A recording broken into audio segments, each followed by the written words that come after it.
So after what can kindly be described as a bit of a rough start to my weekly picks for the 2015 NFL season, I was looking to rebound in Week 5 and ultimately did.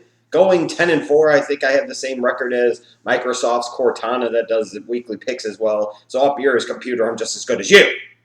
So now I hope to do even better come week number 6, and I guess only time will tell how well I do. So let's go ahead and talk about my weekly picks for week 6 of the 2015 NFL season. Kicking off with the Thursday night matchup, the Falcons traveling to the Saints in the Thursday night game, and you're looking at two organizations heading in completely different trajectories. You've got a 5-0 Atlanta Falcons team that seems to be rolling on all cylinders, finding ways to win games that they should lose, which is always, to me, an indication of a good team.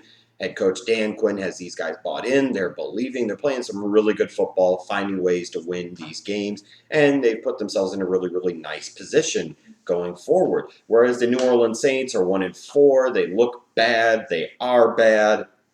A team that is clearly in a rebuilding mode, and it could get worse before it gets any better. So you head up into this matchup, and you would say, yeah, maybe the Saints have a fighting chance because this is a team that could still put points up on the board in theory with Drew Brees at the helm. This is a team that traditionally has played very well under the Brees-Payton administration in the Mercedes-Benz Superdome. But the problem is, recently, they haven't played so well in the Superdome. And the Atlanta Falcons are a team that is built to play well in a dome, so it would seem to be poised for a big night for Atlanta. While I would expect it to be perhaps a high-scoring game, especially if the Saints fall behind early, they're going to throw a lot. You're talking about a team in the Saints that can't run the ball effectively on a consistent basis, that struggles to protect their quarterback, Drew Brees. Drew Brees battling a shoulder injury himself. Marcus Colston also battling an injury, probably going to be out. Brandon Cooks not quite living up to expectations. Willie Snead might have a big game, but I really can't see how the Saints could win this game at this point, honestly. So I'm going to pick the Falcons. Heading to the Sunday matchups, you've got the 5-0 Bengals traveling to Buffalo to take on the 3-2 Bills. Perhaps a playoff preview. Who knows what will end up happening? But you're talking about the Bengals to me coming off of that comfort behind victory against Seattle last week, showing themselves to me to be legit, one of the real elite teams at this moment this year in the NFL, taking on a Bills team that is very up and down and, frankly, is playing some ugly football. Now you've got the uncertainty of what's going to happen at the quarterback position this week. Is Tyrod Taylor going to be able to start with his injury, or are they going to have to go to E.J. Manuel? Even if Tyrod Taylor was starting, you've got questions in the backfield, whether Carlos Williams is going to play this week or not. McCoy's probably not. How's Watkins going to do? Is he even going to be able to play? Even if all those guys are suiting up, I think the Bengals are just a better team, so I'm going to take the Bengals to beat the Bills in Buffalo. I'll take the Broncos to beat the Browns, in part because their defense is just something great right now. Their offense with Peyton Manning, not so much. Do I really classify the Broncos as an elite contender? With that defense, some people are going to say yes, and then because they have Peyton Manning, they're automatically going to assume so. I will not at this point, because then when they face good defenses that understand that Peyton can't throw the ball more than 10 or 15 yards down the field, combined with the fact that the Broncos can't run the ball, eventually that Broncos defense is going to give up some points, give up some yards to somebody. So I'm just not buying it yet. But the Browns, even coming off of a win last week, they're still not a good team. I'll take the Broncos to win here. You've got the Bears traveling to Detroit to take on the winless Lions. Dear Chicago Bears, stop winning games. You are not a playoff team. Any delusions of this need to stop. Stop winning football games. The only thing that you are going to fucking do is ultimately miss the playoffs and continue to hurt your damn draft position by winning meaningless football games. Stop it! And the Detroit Lions have a chance to rebound off of the tough loss 2 weeks ago against the Seahawks on Monday Night Football. The embarrassing loss at home last week to the Arizona Cardinals will help. Matthew Stafford got benched for Dan Orlovsky. That's how bad it's getting in Detroit. It's getting ugly. It's getting ugly quickly. If Detroit wants to have any chance of saving this season and making it just a bad season as opposed to a terrible, ugly, horrible, bad season to the point where they're contending for the number 1 overall pick all year and might have to think of totally restarting everything, they need to win this game. While the Bears' defense has been surprisingly good, their offense has been now they face a Lions defense that is pretty good, other than the fact they got shellacked by the Cardinals this past week. I'll take the Lions to win. At some point in time, they got to win a game, so I'll probably continue to pick them most weeks until they actually do win one.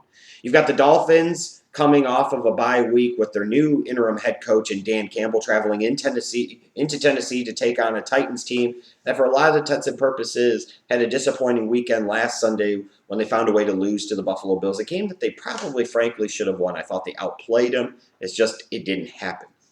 Now you get 2 weeks under Dan Campbell. I think Miami is going to try and come out at least in this game and try to establish a new physical identity for a team that doesn't do a very good job of stopping the run whatsoever, at least in the early portion of the season. The good thing for them is they face a Titans team that's not really good at running the football. I think this might be the game where we actually see this Miami Dolphins defensive front actually be able to generate some pass rush, maybe frustrate the young passer in Mariota. I'll take the Dolphins to win. I'll take the Vikings over the Chiefs. I'll take the Jets over the Redskins. I'll take Arizona to beat the Pittsburgh Steelers as Bruce Arians come back to the place where he was the offensive coordinator for Big Ben Roethlisberger for many years. I'll take the Jaguars over the Texans.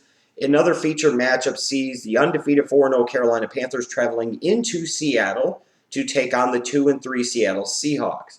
You're talking about two teams that you would expect to be in the playoffs come the end of the year. A Carolina team that is finding ways to win, even though they are undermanned clearly on the offensive side of the ball.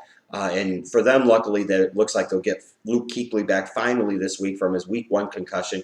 The Seahawks, they still lack explosiveness on the offensive end. Their offensive line is even worse than it has been in previous years, so they struggle to protect Russell Wilson. They're not as good in the running game, and their defense just isn't the same. You saw Cam Chancellor multiple times in Week 5 get burned by Tyler Eifert in the Bengals passing game. This is not the same Seahawks we've grown accustomed to seeing over the past few years. With that said, they are still a tough team to beat in Seattle. They're not invincible, and most certainly I don't want to dismiss Carolina's chances here. But it is really hard to envision Seattle going 2-4 to start the year.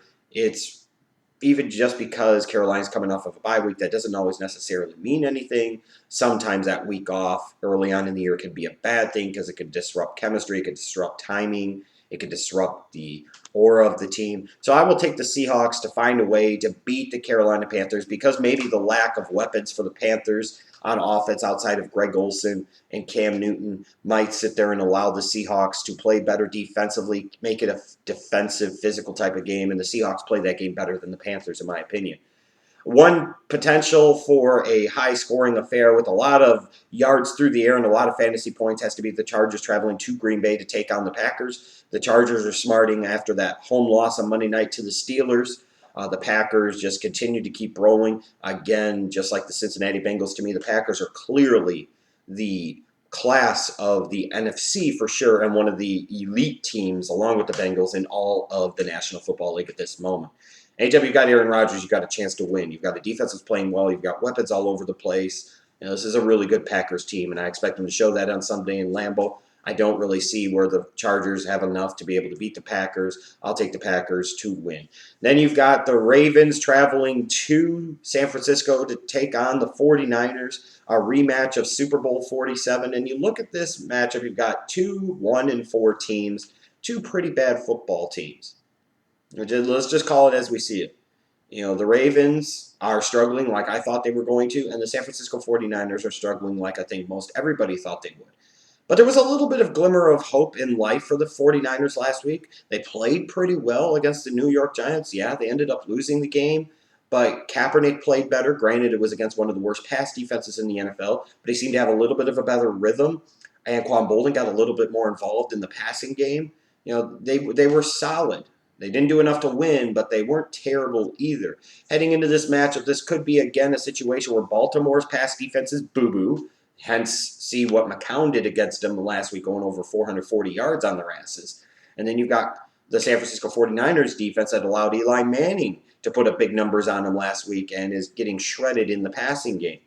I expect this to potentially be a high-scoring affair, which is the exact opposite of what you would have expected out of these teams in recent years to see.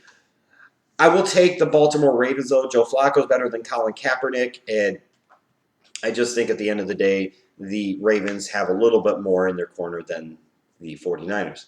Now, let's face it, there is only one game that really truly matters on this week's schedule, especially from the NFL media standpoint, and this is all they're going to try and get you to care about. The big Sunday Night Football matchup. It's the revenge game. It's Deflategate all over again. Oh, God. The undefeated 4-0 New England Patriots traveling into Indianapolis to take on the 3-2 Indianapolis Colts.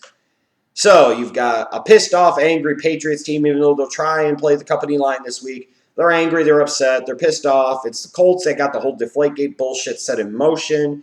It's the Colts that are the ones to blame. And the Patriots, when they're pissed, they want revenge. That's when they're at their most dangerous. We saw that after Spygate, the way the 2007 season played out, and we're seeing that again here so far in the 2014 season. The Patriots are just running people out of the arenas, their stadiums. They're just boathousing people. And then you look at this Patriots team, in recent history would indicate clearly that the Colts have no shot. The Patriots have the better quarterback of Tom Brady. They have the much better running game, especially with a big physical back like LeGarrette Blount. Over the past couple of times, he's been the primary ball carrier in a game against the Colts. It hasn't gone well for the Colts. Blount shredded them. 100-plus yards, 3-plus touchdowns each time. You look at a team as well. On the Colts side, Andrew Luck is probably going to come back and start in this game after missing the last 2 games with his shoulder injury. A team that has just underwhelmed and underperformed to expectations so far. And there's not a lot of indication that things are going to get a whole lot better. Even when Luck was healthy and starting earlier this year, he most certainly wasn't very good. He didn't look like anything close to the elite quarterback that so many members of the NFL media allege him to be. The big money moves for guys like Andre Johnson, Frank Gore, bringing in veterans like that, frankly, hasn't really worked that well. Frank Gore can't stop fumbling in the fucking red zone, and Andre Johnson had a nice revenge game performance against the Houston Texans, but other than that, he's been a complete non-factor this year. A team that struggled to run the ball, a team that struggled to consistently throw the ball, a team that has struggled to stop people on defense. Everything points to this being a New England Patriots dominant victory and performance once again. So there's a part of me that just wants to pick the Indianapolis Colts because most other people are going to pick the Indianapolis or the New England Patriots because so many things point in their direction, point in their favor. And anybody picks the Colts this week, I'm surprised. But I'm not surprised that I'm ultimately going to pick them. At some point in time, the Indianapolis Colts have to find a way to beat the New England Patriots, Tom Brady, Bill Belichick. It has to happen at some point in time. And I believe it will happen, and I believe it will happen this week. Frankly, is there any real logical reason as to why this can occur? Because the Colts secondary is lacking in depth, so they get shredded. I don't know who the hell they have to match up against Rob Gronkowski. The combination of LeGarrette Blount and Dion Lewis for that Colts defense is just hard. That's bad news to think about. And then you look at the fact that the Patriots have Tom Brady, they have Bill Belichick. Nothing really indicates the Colts should win. But because that's how the NFL is sometimes, and I'm just trying to be a little different, and I'm actually still trying to stand behind my belief in the Colts at the start of the year and thinking that maybe this will be the game that they start to figure it out. Maybe Luck coming back, he'll play really well. I'll take the Colts. And you guys can mock me after Sunday night after the Patriots beat them by 3 touchdowns. And then we'll get to the Monday night matchup. You've got an NFC East matchup with the 3-2 Giants, the division-leading Giants. Imagine that, traveling to Philly to take on the 2-3 Eagles. The Eagles played better last week against the Saints. There's no question about that. They got a good performance out of their offense with Sam Bradford and DeMarco Murray, Ryan Matthews, and in the passing game as well when they really needed it. It was, frankly, a season-saving performance for them against a bad Saints team. And the Giants, after that 0-2 start, they found a way to win 3 consecutive games. They're obviously right in the mix. And this is a team that, could end up being the divisional champs when all is said and done. When I look at this matchup, over the past few years, the Philadelphia Eagles seem to perform better on the road, frankly, than they do at home. So that would lead me to predict that maybe the Giants would win. But I think maybe the Eagles have caught on to a little bit of something here, and that maybe they've caught a little bit of a rhythm. I'm still hesitant to buy into any team that is quarterbacked by Sam Bradford and headed by Chip Kelly.